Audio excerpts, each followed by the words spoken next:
Bonjour à tous, merci de nous retrouver comme tous les mardis pour les webinaires de French Morning Media Group, le groupe média pour les Français aux États-Unis depuis maintenant plus de 17 ans. Je suis Romain Poirot, directeur commercial associé du groupe. Aujourd'hui, on va voir la couverture santé pour les Français aux États-Unis.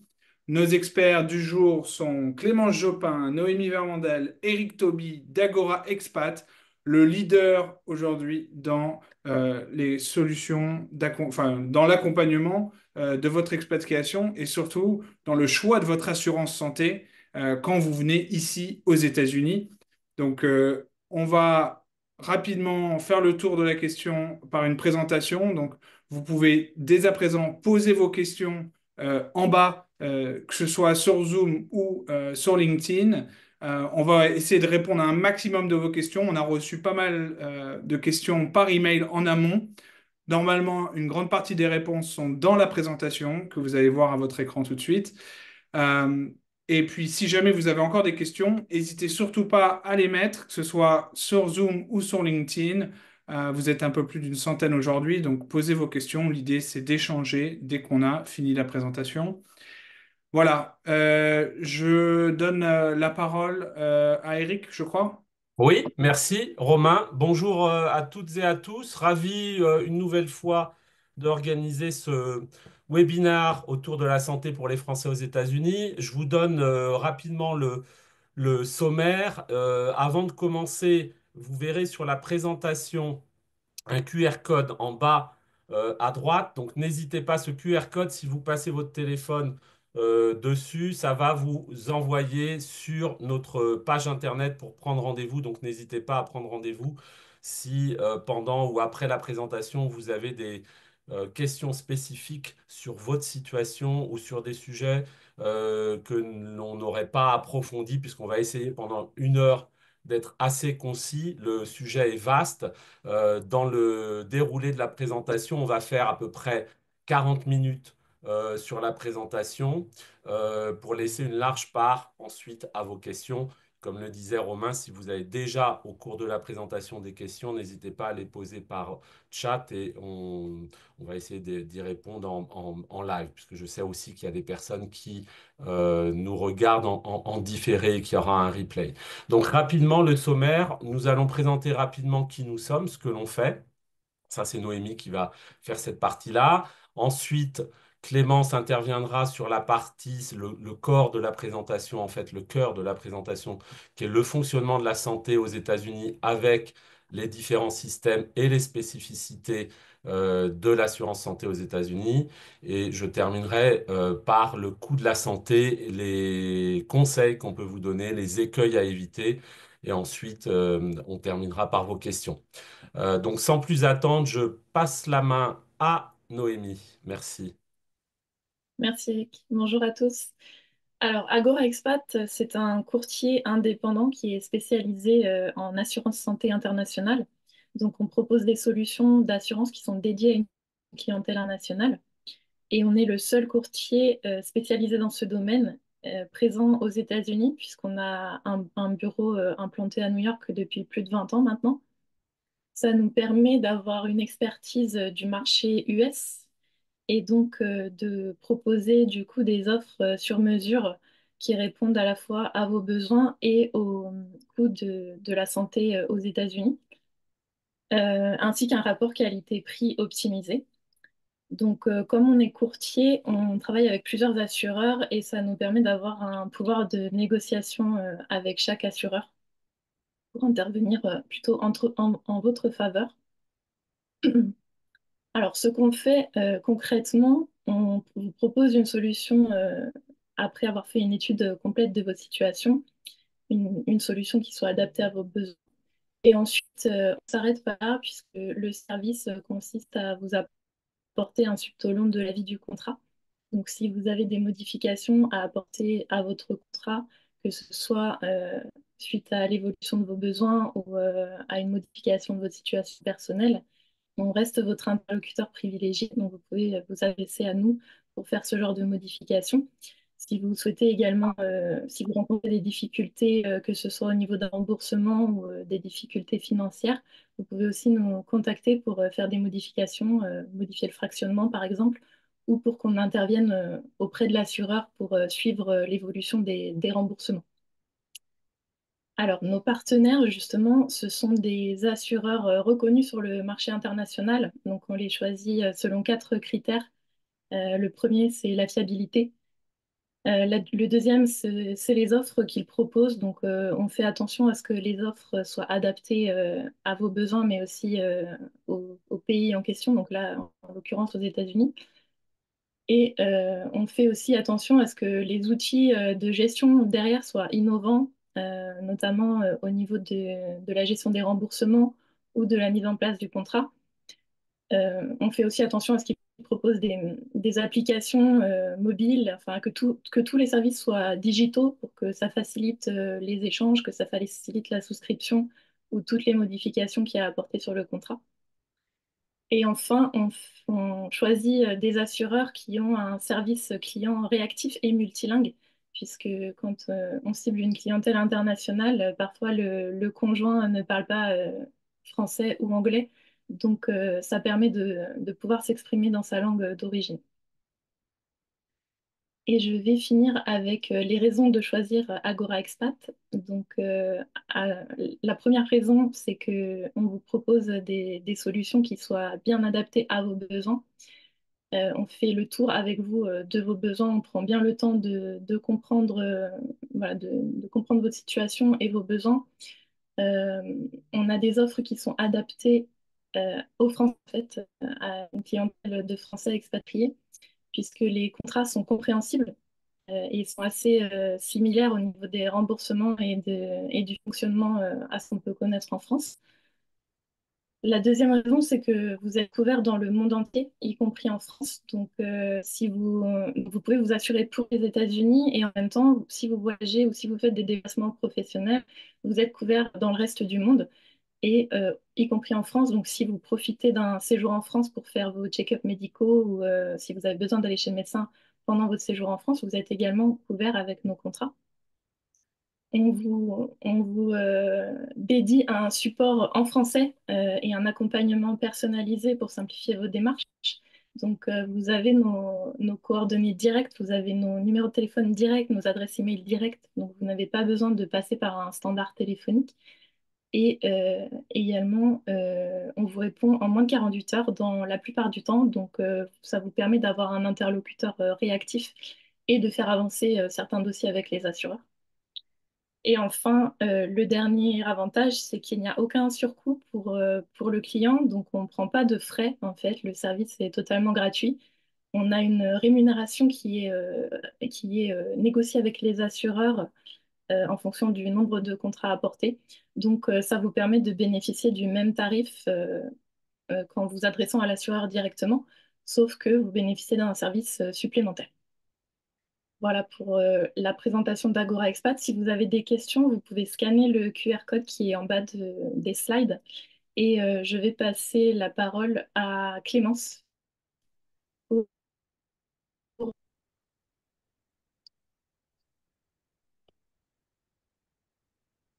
Alors, bonjour à tous. Du coup, on va rentrer un petit peu plus dans le cœur du sujet qui nous intéresse, c'est-à-dire le fonctionnement de l'assurance et de la santé aux États-Unis. Alors, c'est un sujet qui est assez complexe et assez vaste, donc c'est possible qu'on ne réponde pas forcément à toutes vos interrogations. Donc, encore une fois, n'hésitez pas à poser des questions si vous en avez.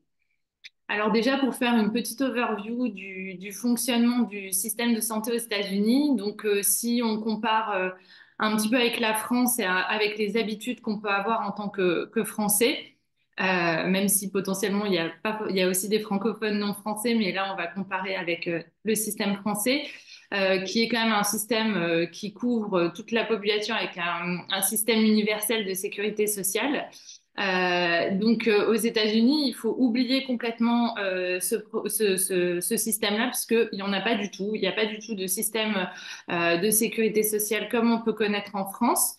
Il y a bien sûr des assurances dites publiques comme Medicare, Medicaid, que vous avez déjà entendu certainement ces termes-là aux États-Unis. En tout cas, ceux qui sont déjà installés doivent les connaître. Mais en fait, ça concerne qu'une petite partie de la population puisque ça concerne les personnes en situation de précarité ou alors les personnes retraitées. Donc, tout le reste de la population finalement active peut couvrir sa santé uniquement avec le système d'assurance privée. Donc, ce qui représente plus de 50% quand même de la population américaine. Donc, ça repose vraiment sur les épaules de chacun, si on peut dire ça comme ça. Aux États-Unis aussi, par rapport à la France, on est sur un système au niveau de l'assurance qui va être complètement différent de ce qu'on peut connaître en France. Donc, quand on arrive aux États-Unis, ça peut être un petit peu compliqué à comprendre parce que c'est des terminologies ou des fonctionnements qui sont pas du tout familiers. Notamment sur les assurances américaines, vous allez retrouver des réseaux de soins. Il y a beaucoup de systèmes de réseaux de soins qui vont être... alors, il y a beaucoup de réseaux et après, il y a un fonctionnement de réseau qui peut être un petit peu compliqué à comprendre puisqu'en fait, il y a des terminologies. Là, on a mis en exemple PPO, HMO, IPO qui sont en fait des typologies de réseaux de soins qui vont influencer sur la prise en charge qui va être plus ou moins large si vous consultez dans le réseau ou en dehors du réseau. Donc, il y a beaucoup de paramètres inconnus quand on arrive aux États-Unis et qui vont vraiment jouer sur votre prise en charge et également sur le coût, le tarif, etc. d'une assurance. Donc tout, encore une fois, comme c'est très nébuleux, très complexe, c'est pour ça qu'il est quand même intéressant de se faire accompagner pour bien comprendre comment ça fonctionne et pas se retrouver à prendre la première assurance qui arrive et puis d'être mal couvert finalement. En sachant aussi que aux États-Unis, le système de santé, c'est le plus cher au monde, avec vraiment un coût de la santé qui devient de plus en plus astronomique. C'est pourquoi d'ailleurs c'est une des principales dépenses des ménages aux États-Unis, puisque contrairement encore une fois à la France, où on est quand même globalement couvert par la sécurité sociale et on complète avec une assurance, mais je dirais pas qu'elle est indolore, mais presque dans un budget mensuel, alors qu'aux États-Unis, c'est vraiment un budget très important, si bien que beaucoup d'Américains qui n'ont pas forcément les ressources ou qui préfèrent faire cette économie-là, entre guillemets, n'ont pas d'assurance, donc plus de 14% de la population, ce qui est quand même assez important. Et du coup, les conséquences, c'est qu'ils peuvent se retrouver en faillite personnelle, puisque le jour où il y a un souci de santé important, ils sont obligés de s'endetter pour payer leurs soins, puisque le coût des soins en face aux États-Unis est vraiment excessivement cher. Donc, on se retrouve vraiment dans un système à la fois différent de ce qu'on peut connaître. Donc, on arrive un peu dans quelque chose de très flou. Et en plus, si on est mal couvert, on se retrouve avec des factures à charge qui peuvent être vraiment très importantes. Donc, il faut vraiment être très vigilant, en sachant en plus que les frais médicaux aux États-Unis, ils sont très variables. Quand vous allez chez le médecin, c'est parfois un petit peu compliqué de savoir à l'avance quand on va, par exemple, chez un généraliste. Donc déjà, le coût est bien plus important qu'en France. Mais en général, en France, quand on va chez son généraliste, on sait, en fonction de s'il fait du dépassement d'honoraires ou pas, on sait à peu près à combien est sa consultation. Et en fait, ces honoraires sont fixes. Aux États-Unis, il suffit qu'il vous ausculte un petit peu plus ci ou ça, il peut charger en fait davantage en honoraires. Donc, vous savez jamais vraiment à l'avance comment vous allez payer. Et du coup, l'importance justement d'être bien couvert pour ne pas avoir de mauvaises surprises au niveau des factures. Donc, ça, c'est vraiment les premières choses à bien maîtriser quand on arrive aux États-Unis. C'est vraiment un système qui n'a rien à voir avec celui de la France, qui est presque l'opposé, aussi bien dans son fonctionnement que dans le coût. Donc ça, les personnes qui arrivent aux États-Unis sont parfois un peu surprises, mais c'est une vraie réalité. Là, on a mis un petit schéma pour un petit peu plus assimiler en fait vraiment la différence de fonctionnement entre la France et les États-Unis pour bien se rendre compte, en fin de compte, de l'articulation et puis aussi où nous, en tant qu'experts dans le domaine, on va intervenir pour vous aider. Donc en France, on voit bien que peu importe votre situation, que vous soyez en situation de précarité, retraité ou le reste de la population, vous avez tous un régime de base qui va être universel et dont tout le monde va bénéficier. Et ensuite, bon, les plus défavorisés vont avoir ce qu'on appelle la CMU pour vraiment les accompagner. Et puis après, chacun va compléter, s'il le souhaite, que ce soit les retraités ou la population active, par une petite complémentaire en fonction de ses besoins. Mais généralement, le régime de base couvre globalement très bien. Aux États-Unis, si on compare, on va avoir les assurances, comme je l'expliquais, publiques, Medicaid et Medicare, donc pour les plus défavorisés et pour les personnes retraitées, en sachant que pour les personnes retraitées, pour en bénéficier, il faut quand même avoir travaillé et cotisé aux États-Unis un certain temps. Et le reste de la population, à part s'assurer de façon individuelle, il n'y a aucune intervention au niveau de l'État, du gouvernement. Et donc, c'est là où on va vraiment intervenir pour accompagner les personnes qui souhaitent se couvrir correctement et qui n'ont aucun avantage particulier. Du coup, en tant que Français ou en tout cas personne qui vient s'installer aux États-Unis, comment s'assurer? Alors, vous avez deux possibilités en fonction de votre situation. Donc, soit vous êtes embauché, salarié dans une entreprise, et si celle-ci a plus de 50 salariés, il faut savoir que c'est une obligation pour l'employeur de vous proposer une assurance santé, qui va être une assurance collective, comme on peut connaître par exemple en France. Donc ça, c'est une obligation. Donc à ce moment-là, c'est assez confortable si vous êtes dans cette situation. Pour une entreprise de moins de 50 salariés, vous l'aurez compris, c'est pas une obligation. Donc là, ça va être au bon vouloir de l'employeur en fonction de l'avantage social qu'il voudra vous fournir ou non. Et dans ce cas-là, si vous n'avez pas d'assurance par votre employeur, il faudra vous couvrir individuellement. Donc ça, c'est dans le cas où vous êtes salarié. Évidemment, si vous êtes indépendant ou si vous lancez votre business, ça va être la même chose. Il va falloir s'assurer individuellement. Et c'est là où on va notamment intervenir. Et donc, au niveau de l'assurance que vous pouvez avoir, aux États-Unis, vous allez notamment avoir deux grandes familles de contrats. Donc là, on va rentrer un peu plus dans de la technique. Donc, encore une fois, si vous avez des questions, il ne faut pas hésiter parce que ça peut être compliqué à appréhender. Alors, vous allez avoir les contrats Obamacare.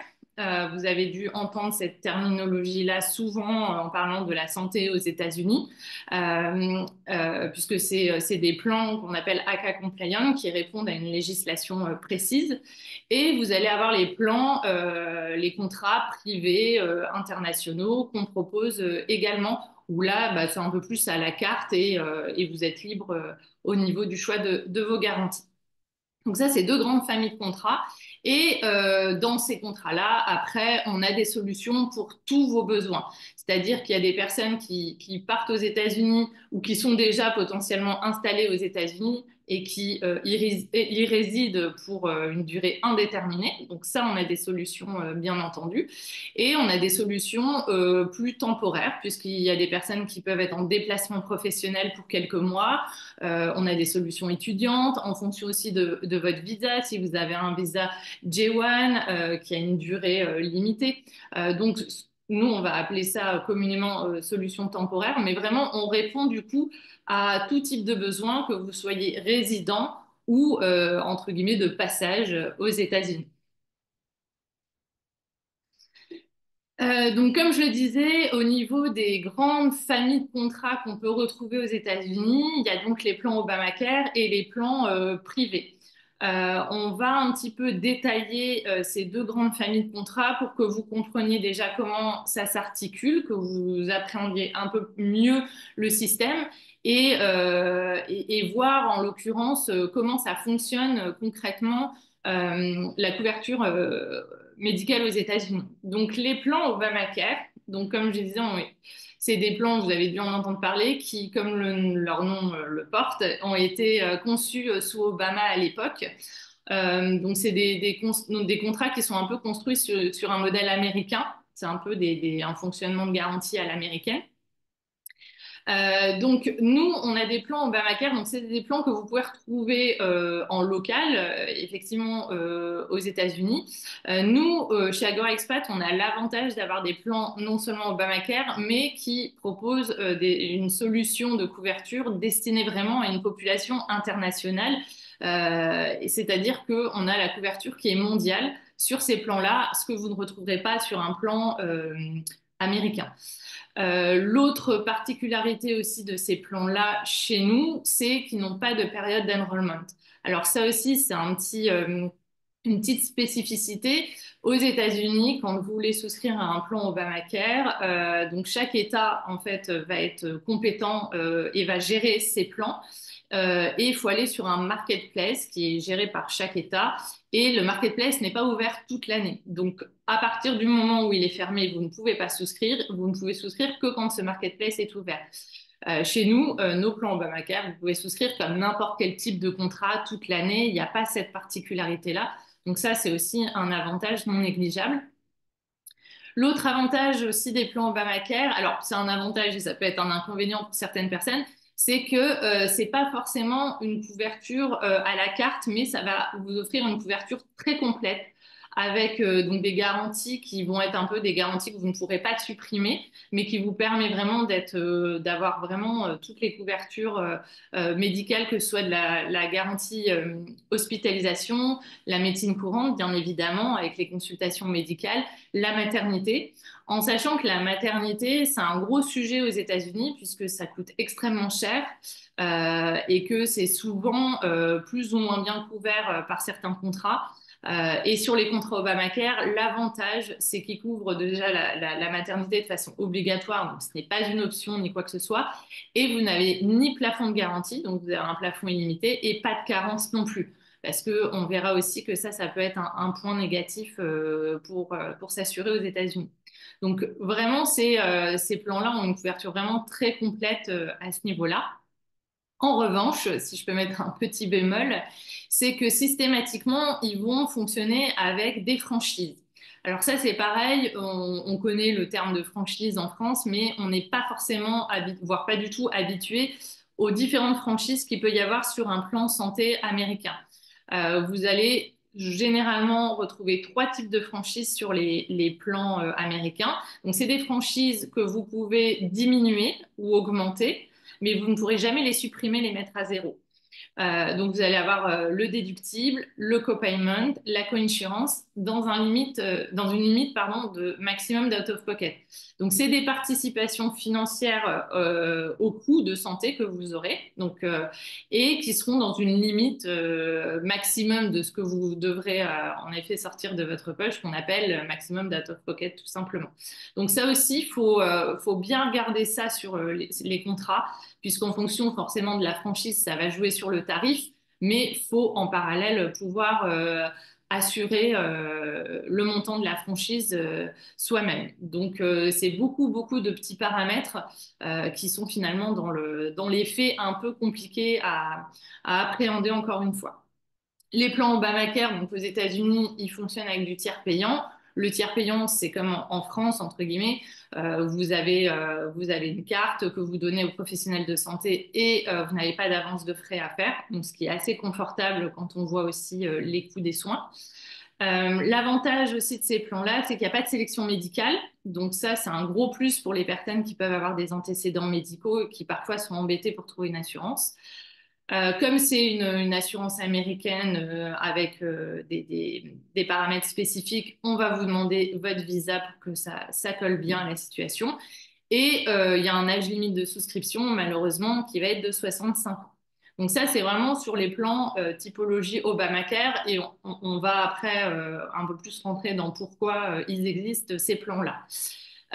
En parallèle, on vous a mis aussi les spécificités du coup des plans plus privés, en fait, des plans internationaux qu'on peut proposer, qui sont beaucoup plus souples, déjà qui vont avoir des terminologies à la française. Donc du coup, il n'y a pas certes, vous allez arriver aux États-Unis avec un fonctionnement différent, mais au moins vous avez ce confort d'avoir une assurance avec des terminologies que vous connaissez à la française et vous n'êtes pas perdu dans la façon dont vous êtes couvert. On va retrouver donc du coup sur ces plans-là une couverture mondiale. Pour le coup, on peut avoir des franchises ou non.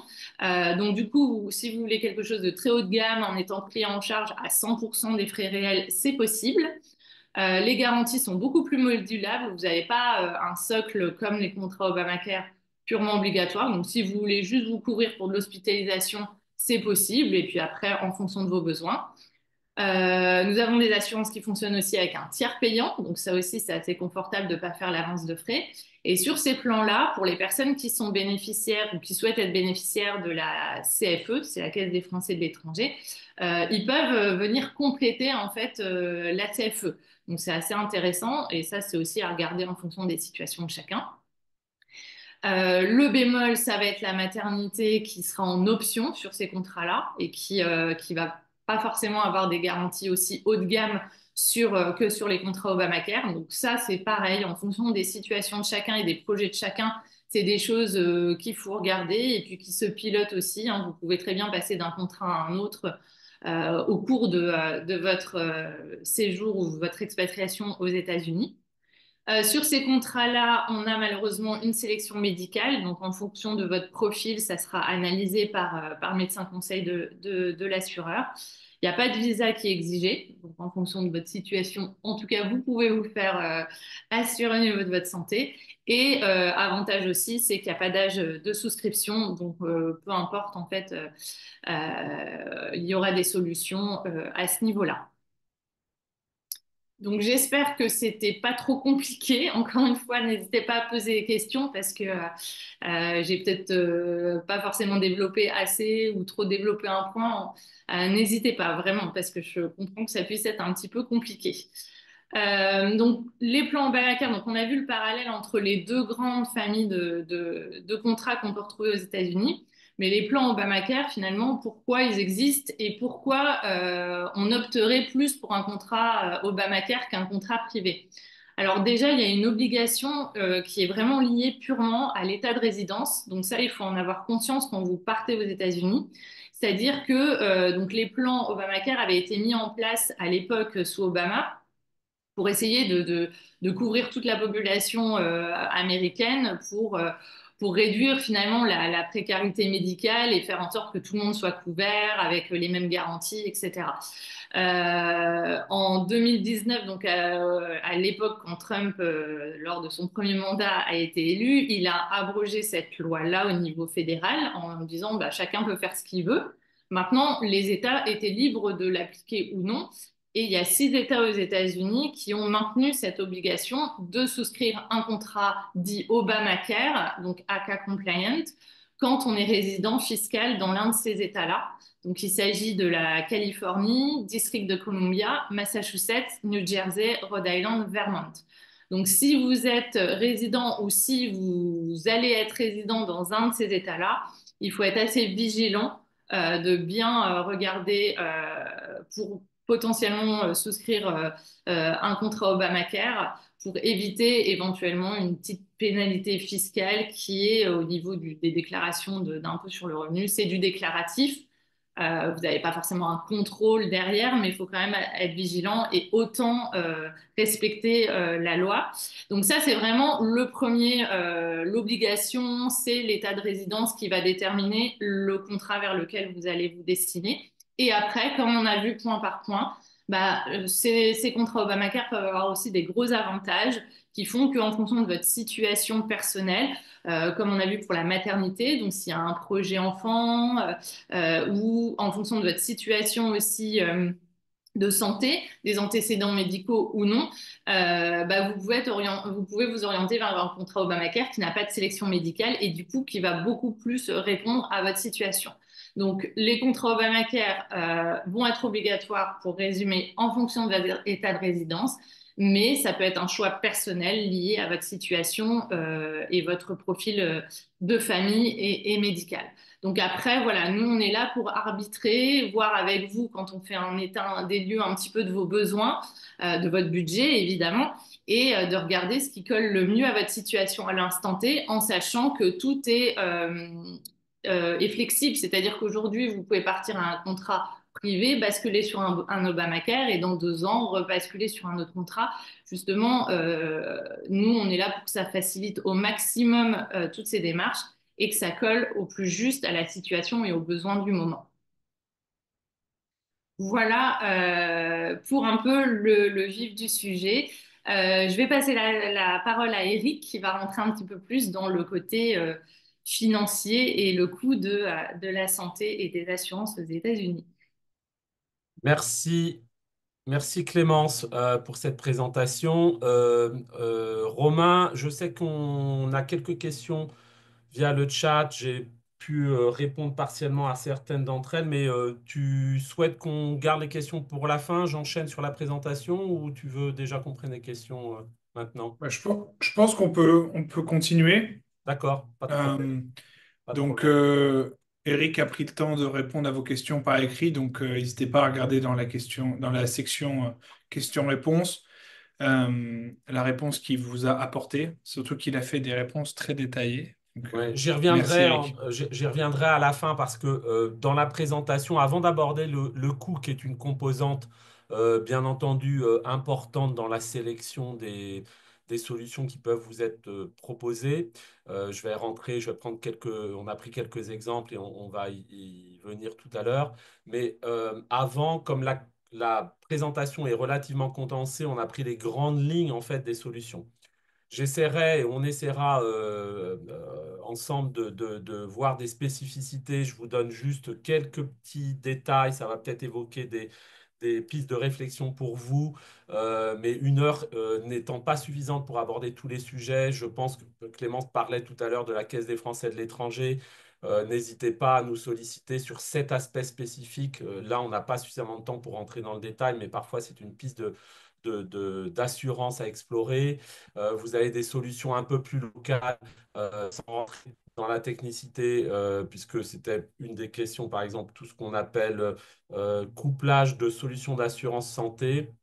Alors, elles peuvent être proposées par votre employeur ou des solutions que vous allez trouver à titre individuel sur des solutions locales qui peuvent être couplées avec des outils financiers. Là, pour le coup, tout ce qui est Health Savings Account, par exemple, pour compenser des plans à haut déductible. Donc, tous ces aspects-là, encore une fois, je l'évoque rapidement là, mais ça nécessite en fait après qu'on regarde véritablement votre situation pour voir si telle ou telle solution peut être adaptée. Donc, je survole cet aspect-là, mais n'hésitez pas à nous solliciter et nous poser des questions sur ah tiens, j'ai entendu parler ou vous avez parlé de ça, j'ai pas suffisamment de détails. Donc, encore une fois, nous sommes là pour ça.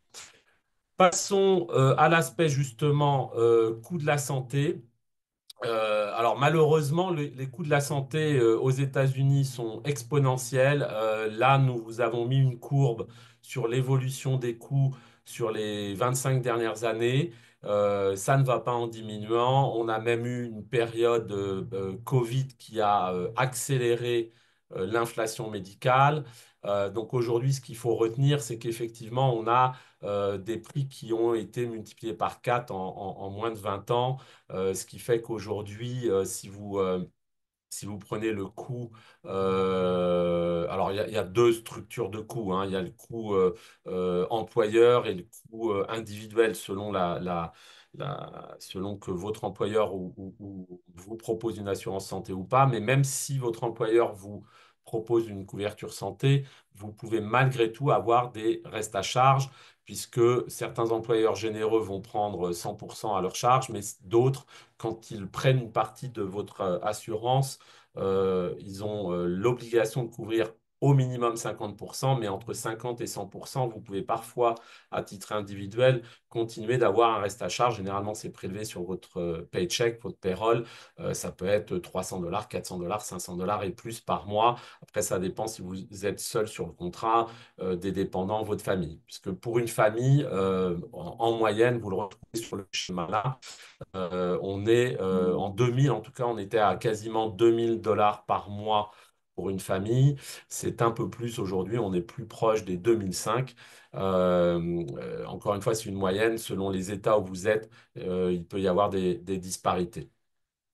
Voilà sur l'évolution des dernières années. Là, on a pris un tableau en fait comparatif. Alors, on s'est basé sur des chiffres que vous retrouvez aujourd'hui à New York. Si vous êtes effectivement au Texas, dans l'Illinois, en Floride ou dans d'autres États, les coûts peuvent être légèrement inférieurs. Mais là, volontairement, on a pris un marché où à New York, les coûts sont relativement élevés. Comme on le disait tout à l'heure, dans les contrats locaux américains, vous allez avoir des classifications de garantie de contrats, pardon, généralement appelés, les assureurs ont sélectionné ces contrats en les nommant avec des couleurs métalliques. Donc, vous allez retrouver des plans bronze, silver, gold, platinum. Ils vont déterminer le niveau de couverture que vous allez retrouver à l'intérieur. C'est-à-dire, si vous êtes sur un plan bronze, par exemple, généralement, ce sont les plans les moins chers. Et du coup, comme ce sont les plans les moins chers, vos restes à charge, Clémence l'abordait tout à l'heure, donc tout ce qui est déductible, co-insurance, co-payment, out of pocket. Donc en fait, tout ce que l'assurance ne prend pas, en fait, va être plus important sur un plan bronze que sur un plan de l'autre côté de l'échiquier platinium que vous pouvez trouver.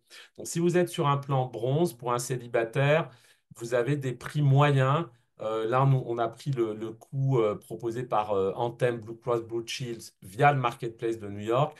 Bah, ça va, pour un plan bronze, ça démarre à 700 $ et ça peut aller jusqu'au double en fait sur des plans platinum. Et là, on parle que pour d'une personne. Alors, l'intérêt du marketplace, c'est que si vous avez des revenus qui sont en dessous d'une certaine moyenne, vous pouvez avoir ce qu'on appelle des subsidies, donc ce qui fait qu'une partie de cette prime est payé ou en tout cas aidé ou subventionné par l'État de New York. Si on continue dans les exemples, bah, vous voyez que pour une famille, vous retrouvez les 2 000 $ par mois dont on parlait tout à l'heure et ça va de 2 000 jusqu'à 4 200. Je regardais en même temps ce matin combien ça coûtait sur un plan Platinium, vous êtes pour une famille à 4 000 et plus, hein. Si vous prenez des réseaux importants, United Healthcare ou autre, par exemple, vous montez même au-delà de 5 000 $. Donc, ce qui est vraiment très, très onéreux, mais c'est la réalité malheureusement du marché. Ensuite, si vous comparez avec des plans qu'on appelle IPMI, Clémence vous en parlait tout à l'heure. Alors, en général, on peut optimiser les coûts, mais l'idée aujourd'hui, c'est pas de vous dire ces plans-là sont plus intéressants que d'autres. Dans certains cas, ça l'est, dans d'autres, moins, puisqu'il va toujours falloir qu'on regarde un des aspects que parfois, justement, un certain nombre de sites ne prennent pas en compte. En fait, vous avez aujourd'hui beaucoup de sites de comparateurs d'assurance ou autres. Alors, c'est bien, ils font la comparaison des tarifs, mais ils ne prennent pas forcément en compte l'aspect médical. C'est-à-dire, est-ce que vous avez des pathologies, des besoins spécifiques, des prescriptions à couvrir, une maternité dont on parlait tout à l'heure. Tout ça, ce sont des éléments qui vont déterminer l'orientation du plan. Si vous avez des pathologies qu'on appelle pre-existing conditions, clairement, les plans internationaux ne seront peut-être pas adaptés parce que vous aurez peut-être des exclusions. En tout cas, quand il n'y a pas de complications médicales, ça peut être une piste à explorer parce qu'on va être en général 20 ou parfois 30% moins cher que sur une solution locale. Donc là, par exemple, pour un célibataire de 29 ans, bon, bah, on arrive à avoir des tarifs en dessous de 600 $ par exemple. Donc voilà les comparatifs de coûts. On en vient à un exemple de coût de soins, là pour le coup, et on invite en fait, ça c'est un exercice qu'on apprend parfois à ses dépens, parce que si vous êtes par exemple sur une assurance américaine locale, vous allez avoir, comme on disait tout à l'heure, des restes à charge. Donc, et notamment soit des co-payments ou des co-insurance. Donc là, vous allez vous rendre compte si vous avez par exemple un co-payment ou une co-insurance de 20%, bah, combien vous coûte une consultation. Parce que c'est vrai, comme disait Clémence tout à l'heure, dans un système à 100%, notamment français, bon, vous savez que bon, les consultations sont 7, 8 fois, 10 fois moins cher qu'aux États-Unis, mais vous avez, c'est assez transparent pour vous et même si vous avez un reste à charge, il est limité. Là, ce n'est pas forcément le cas parce que si vous avez une consultation de spécialiste en Californie, un coût moyen, c'est de l'ordre de 350 $. Et si vous avez justement une co-insurance de 20%, bah, vous avez quand même encore 70 $ à votre charge. Alors, sur des contrats internationaux, vous pouvez avoir des systèmes de prise en charge à 100%. Vous avez un autre exemple que l'on a pris pour un accouchement à New York. En plus, on a pris un tarif qui est relativement bas parce que 30 $ pour un accouchement naturel, donc sans césarienne ou autre, c'est plutôt une moyenne basse. Mais supposons que ça coûte 30 000 $, bah, effectivement, vous allez avoir sur un plan classique américain, le déductible qui va s'appliquer. Donc, si vous êtes sur un plan platinium dont on parlait tout à l'heure, le déductible, il sera sans doute plus faible, peut-être 1 000 $, 1 500 $. Sur un plan bronze, il peut être de 7 000, 8 000 $. Donc, ça, c'est le montant à charge avant même que l'assurance intervienne. Alors, sur un contrat international, vous n'allez pas forcément avoir de reste à charge, mais attention, parce que la plupart des contrats internationaux ont un plafond de garantie pour l'accouchement qui est limité et parfois pas suffisant pour répondre aux coûts qui existent aux États-Unis. Parce que dès que vous avez, par exemple, une C-section, donc une césarienne ou autre, les tarifs d'un accouchement vont doubler. J'ai vu des accouchements parfois qui ont coûté 70, 80 000 $ dès qu'il y a une péridurale, une césarienne ou autre. Euh, Appendicite, qui devrait être une opération moins coûteuse qu'un accouchement en théorie, mais là, on avait des cas de clients, appendicite en Floride, facturés 50 000 $. Alors, ça dépend si on passe une nuit ou pas, mais tout ce qui est frais d'hospitalisation, vous avez plusieurs strates de facturation, et si vous êtes déjà aux États-Unis, vous l'avez déjà peut-être vu, vous allez avoir bah, le Hospital Facility Fees, donc ça c'est ce que prend l'hôpital en charge. Vous allez avoir les honoraires du médecin. Alors s'il y a une anesthésie, bah, vous allez avoir en plus le chirurgien, l'anesthésiste, tous les examens, donc ça va assez vite. Là, pour le coup, sur ce type de soins, bon, bah, c'est vrai que les assurances internationales vont vous couvrir à 100%. Sur des assurances for the Care Act, vous aurez toujours le déductible qui va s'appliquer. Voilà pour quelques exemples de coûts. Juste pour revenir sur les coûts, malgré tout, pensez à bien regarder quand vous recevez une facture le détail des coûts. Parce que j'ai un exemple justement d'un client qui s'est fait, enfin de la fille d'une assurée qui s'est fait opérer de l'appendicite dans le New Jersey, à Hackensack Hospital. Je les cite parce que en fait, ils ont parfois des pratiques un peu limite. Pour la petite anecdote, la facture de l'appendicite, bon, la personne, l'assurée, est restée une nuit à l'hôpital. Ça a été facturé 68 000 $, 117, euh, 68 117 $ et 16 centimes. Je me souviens du chiffre exact, puisqu'il y avait 16 centimes en fait qu'on ne retrouvait sur aucune des lignes de facturation. Donc, ce qui posait déjà un problème, et on avait un écart entre le montant facturé et l'addition de toutes les lignes de 20 000 $. Donc faites attention à la facturation, puisque les tarifs sont souvent négociables. Parfois, on va vous charger une compresse, un enfin un Tylenol, j'allais dire Doliprane, mais l'équivalent d'un Doliprane, on va vous le charger 50 $ le cachet, etc. Donc faites bien attention à ce qui est facturé, parce que vous, derrière, si c'est du 100%, bon, vous dites, ah ben tiens, c'est mon assureur qui prend, mais quand vous avez un assureur qui ne couvre pas à 100%, vous avez 10, 20, 30% à charge, là, c'est vous qui payez. Donc, faites bien attention à ça. Nous, on essaye à chaque fois de passer du temps avec nos clients pour leur dire, voilà ce que vous pouvez faire pour optimiser le coût. C'est un sujet important vu le coût de votre assurance et aussi des restes à charge qui peuvent être engendrés derrière. Il nous reste un peu plus d'un quart d'heure là, pour le coup pour répondre à vos questions. On vous a mis sur ce dernier slide nos contacts, soit par mail, contact@agoraexpat.com, notre website agoraexpat.com et nos numéros de téléphone. Donc n'hésitez pas à nous contacter si vous avez des questions précises. Et encore une fois, le QR code qui vous permet de prendre rendez-vous en fonction de nos calendriers et on peut passer un peu de temps pour répondre personnellement à votre situation. Voilà, Romain. Merci Eric, merci Noémie, merci Clémence. On a la chance d'avoir trois experts qui nous donnent accès à leur calendrier gratuitement et qui vont vous donner du vrai conseil gratuitement. Donc, n'hésitez vraiment pas à scanner le code pour prendre rendez-vous directement avec eux. Ce ne sera pas avec quelqu'un d'autre, ce sera avec eux. Donc, c'est aussi la force d'AgroExpat. C'est une petite équipe, mais joignable. Donc, Tu avais on... des questions, je vois des questions, mais tu en as peut-être aussi récolté en même temps que je faisais la présentation, parce que je les lisais pas. Ouais, je trouve que les questions qui ont été posées sont intéressantes, donc je vais quand même les relire Ouais, ouais, pour les vas-y, gens qui absolument. vont écouter en replay. Euh, Question de Vincent, y a-t-il des solutions spécifiques pour les retraités français qui passent leur retraite aux États-Unis? Conserve-t-on nos droits en France et notre carte vitale? Oui, alors bah, je répondais à Vincent en partie, mais c'est une question qu'on peut avoir souvent. Il y a deux cas de figure. On va regarder, ou les assureurs vont regarder où est votre résidence. Alors, en fait, on ne parle pas toujours de résidence fiscale, mais plutôt de résidence, c'est-à-dire où est-ce que vous allez passer le plus de temps.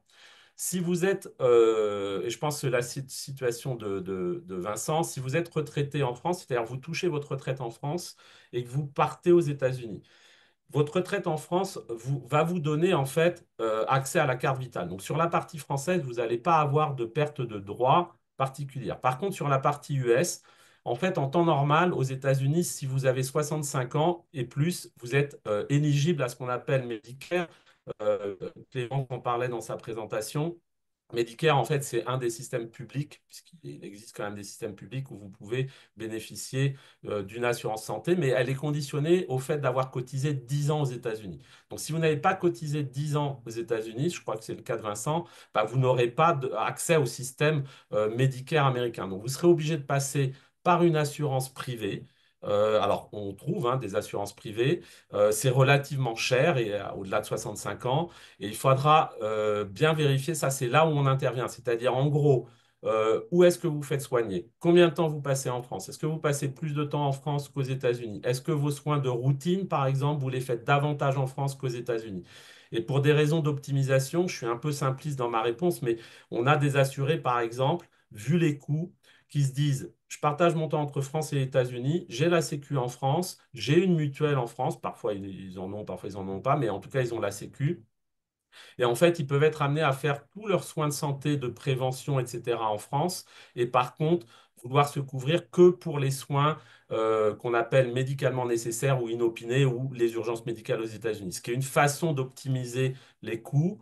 À l'inverse, si on veut faire tout son préventif aux États-Unis, bah là, on sera obligé de prendre une assurance qui couvre aux États-Unis le préventif et autres. Et là, effectivement, ça va augmenter les coûts. Donc, il y a des solutions, mais il faut bien faire attention aux coûts que ça peut engendrer derrière. On avait une autre question de Jeanne. J'ai déjà une assurance santé par mon travail. Est-ce qu'il est possible ou intéressant d'avoir une sorte de complémentaire en passant par vous pour être encore mieux remboursé? Alors c'est pareil, je répondais à Jeanne en partie, mais pour répondre à l'audience, ce qu'il faut regarder, ça revient à la partie coût dont on parlait tout à l'heure. L'employeur de Jeanne, je ne sais pas à quelle hauteur il participe à son contrat. On a parfois le coût moyen, il faut savoir, pour un individuel, pour un employeur, ça c'est national, hein. Le coût moyen en 2024 d'un contrat d'assurance pour un employeur, c'est de l'ordre de 7 à 800 dollars. Donc, si votre employeur prend à sa charge 100%, tant mieux. Vous n'avez pas de reste à charge, enfin, vous n'avez pas de prime à payer, mais par contre, vous pouvez avoir des restes à charge sur votre contrat. En supposant que l'employeur il ne prend à sa charge que 50%, vous avez quand même 400 dollars ou plus tous les mois qui est prélevé sur votre payroll. Donc la question c'est parfois qui se pose, c'est de dire bah, je paye 400 dollars tous les mois d'assurance, mon employeur participe, mais j'ai quand même 400 dollars. En plus, j'ai un contrat sur lequel j'ai des hauts déductibles, des fortes participations. Donc ce qui fait que vous allez additionner le coût des 400 dollars par mois et en plus que vous dépensez de votre poche. C'est là où on va regarder si vous prenez une assurance peut-être qui vous couvre à 100%, combien elle coûte quelles sont vos dépenses, vos postes de dépenses médicales, si ça vaut le coup ou pas de le prendre. Et je répondais à Jeanne, ça c'est pour refaire le parallèle, si vous avez un plan d'assurance avec des hauts déductibles, vous pouvez, alors là pour le coup non pas sélectionner un autre plan santé, mais peut-être mettre en place par exemple un Health Savings Account sur lequel vous pouvez contribuer. L'intérêt c'est que vous allez le déduire de vos taxes et cette partie-là c'est comme un savings account en fait, mais il va pouvoir être utilisé pour payer les restes à charge sur votre déductible ou ce que prend pas en charge votre assurance. Donc, c'est une façon la plus financière ou fiscale d'optimiser le coût. Dernière chose, pour répondre à Jeanne, mais encore une fois, il faut vraiment explorer son cas de figure. On a des clients qui se disent, bah, j'ai mon assurance par mon employeur, par contre, je ne suis pas couvert à l'international. Et on a par exemple des Français qui parfois rentrent en France, voyagent ou par leur métier ont besoin d'une assurance internationale. Donc, on vient greffer en fait des plans d'assurance qui vont pour le coup peut-être les couvrir en dehors des États-Unis s'ils ont que la couverture aux US. Parfait. Pour ceux qui nous écoutent sur LinkedIn, n'hésitez pas à poser des questions. Je vois en commentaire, vous pouvez poser vos questions et on répondra. Vincent qui nous dit, OK, oui, assurance privée, car je n'ai travaillé que 2 ans, un Ben ça, quart c'est ce qu'on aux a répondu États-Unis. parce qu'il parlait sur la retraite. C'est la continuité de sa question, je crois, Romain. D'accord, OK, parfait. Euh, Ah oui, OK, parfait. J'avais pas vu. Donc Cécile nous dit bonjour. En tant que Français expatrié, quels sont nos droits en matière de couverture en France? Clémence ou Noémie, vous voulez répondre? Oui, bah alors les droits en France, à partir du moment où de toute façon vous allez vivre aux États-Unis, vous risquez de perdre vos droits à sécurité sociale. Donc si vous voulez conserver des droits liés au système français, vous pouvez vous affilier à la CFE. Donc ça, c'est la Caisse des Français de l'étranger. Donc on l'a évoqué et comme disait Eric, c'est compliqué vraiment en 1 heure de temps de vraiment rentrer dans toutes les spécificités. Mais en tout cas, si vous voulez garder ce lien avec la France qui vous permet de conserver des droits au niveau santé, d'une part, et puis après, ils ont une branche retraite, etc. Ça, c'est tout à fait possible. Et il vaut mieux le faire d'ailleurs, je ne sais pas dans quelle situation vous êtes actuellement, si vous êtes toujours bénéficiaire de la sécurité sociale autant le faire et que vous allez partir ou que, en tout cas, vous voulez basculer parce que vous allez, tôt ou tard, si vous êtes déjà aux États-Unis, vous allez perdre vos droits sécu et que vous voulez les conserver, vos droits avec la France, basculer auprès de la CFE tant qu'il est temps parce que ça vous évitera d'avoir de la carence. Admettons, vous êtes déjà aux États-Unis depuis plusieurs années, du coup, vous n'avez plus aucun lien avec la France. Donc, vous n'avez plus la sécurité sociale. Si vous voulez vous réaffilier au système français, donc par la Caisse des Français de l'étranger, puisque vous êtes résident étranger, vous aurez une carence de 6 mois.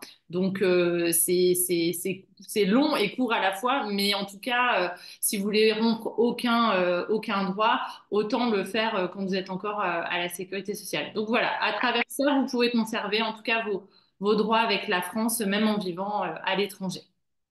Parfait, merci. Euh, alors, si vous avez encore des questions, n'hésitez pas, puisqu'on va bientôt raccrocher. On a une question d'un auditeur anonyme. Bonjour, donc résidente en Californie, je ne peux pas choisir les PMI, je ne peux choisir que l'ACA. Est-ce que c'est bien ça? Merci. Oui, c'est ça. Alors, je permets de répondre et Clémence ou Noémie peuvent rajouter des explications si besoin. C'est effectivement ça. Donc, je vois que le webinaire a été suivi puisque c'est l'information que donnait Clémence. En fait, euh, vous pourriez, enfin, la personne qui est en Californie, si elle a un contrat IPMI, et nous, on a des assurés qui sont sur des contrats IPMI, en fait, au moment où ils font leur déclaration fiscale, vous avez en fait chaque année, donc en avril, quand vous faites votre déclaration, vous allez notamment dans l'État de Californie, puisque c'est un des 6 États où ce qu'on appelle le individual mandate est toujours en place, donc avec l'obligation de s'assurer, vous avez un formulaire qui s'appelle le 1095 que vous devez joindre à votre déclaration fiscale. Il est obligatoire dans 2 cas de figure, uniquement si c'est votre employeur qui a payé l'assurance pour vous. Donc, vous avez en fait trois formulaires, hein, 1095 A, B ou C. Donc, si c'est votre employeur, ça vous est envoyé automatiquement par la compagnie d'assurance, vous le joignez à votre déclaration fiscale. Donc, ça prouve que vous étiez bien assuré pendant les 12 mois de l'année. Et l'autre formulaire qui est obligatoire à joindre, c'est justement si vous avez été chercher votre contrat d'assurance via le marketplace, notamment de Californie, puisque l'auditrice ou l'auditeur était en Californie. Ben, sur la Californie, le marketplace s'appelle Covered California. En fait, vous pouvez avoir, en fait, on rend le formulaire obligatoire parce que, comme on l'expliquait tout à l'heure, vous pouvez bénéficier d'aides financières en fonction de vos revenus. Donc, le fisc américain veut bien vérifier que ce que vous avez déclaré soit conforme aux aides que vous avez touchées. Donc, ce formulaire va vous être envoyé et est obligatoire à joindre à votre déclaration. L'autre formulaire, si vous avez pris une assurance qui n'est pas forcément Affordable Care Act, par exemple, ou même si vous avez pris une assurance privée, il n'est pas ce qu'on appelle mandatory, donc il n'est pas obligatoire. Donc vous pourriez passer au travers des mailles du filet parce qu'on ne va pas vous le réclamer. Le plus important, ça reste quand même d'être assuré, bien entendu, mais dans l'absolu, les contrats IPMI, effectivement, ne sont pas ou ne vont pas vous fournir le formulaire 1095. Donc, on conseille toujours, si c'est le cas, de poser la question à votre comptable pour valider le fait que vous n'ayez pas, enfin que ça ne va pas engendrer pour vous de pénalité fiscale, puisqu'elle peut être quand même relativement conséquente. Elle peut atteindre de 2,5% de votre, ce qu'on appelle Adjusted Gross Income. C'est plafonné au coût moyen d'un bronze plan, mais on l'a vu tout à l'heure, là, un bronze plan, c'est cher. Donc, prenez pas ce risque fiscal, prenez bien les informations au préalable pour être certain que vous ne soyez pas exposé à de mauvaises surprises à l'arrivée. Parfait. Je pense qu'on a fait le tour des questions. Si jamais j'en ai raté, ben, renvoyez-les-moi. Je crois que tu as fait le tour, j'ai vu ça aussi. Ouais, donc je vais, parce que régulièrement on me demande comment on peut avoir accès au replay, donc je vous montre rapidement. Vous êtes sur frenchmorning.com, vous descendez tout en bas, et là vous cliquez sur webinaire, et vous retrouvez tous les webinaires de French Morning sur cette page en fait qui est vraiment dédiée au webinaire. Là vous voyez que on a le webinaire d'aujourd'hui. Et à l'intérieur, en fait, de l'article, au milieu, dans quelques minutes, on va mettre le replay juste là. Voilà. Voilà. Et donc, si jamais vous n'avez pas pu scanner le code, vous pourrez voir le replay. Donc, vous pourrez aller scanner le code sur le replay. J'ai plus qu'à vous remercier tous les trois Merci à toi, d'avoir. Romain, et aux auditeurs et auditrices. Ouais, et puis je vous donne rendez-vous prochainement, puisque je sais que vous allez revenir le trimestre prochain. Et puis pour les auditeurs, je vous invite aussi, la semaine prochaine, on a un super webinaire. Si jamais vous avez gardé un pied-à-terre à Paris, à Londres, ou dans une des 40 grandes capitales mondiales, on a une entreprise qui fait partie du groupe Accor qui aide tous ces gens qui ont gardé des pieds à terre à monétiser. C'est une sorte d'alternative un peu à Airbnb. On va dire une version un peu plus luxe, clé en main. Donc, n'hésitez pas, si le sujet vous intéresse, on aura des super intervenants, notamment les fondateurs de la boîte. Donc, c'est vraiment une chance. Merci encore et bonne semaine à tous. Au revoir. À très vite. Merci.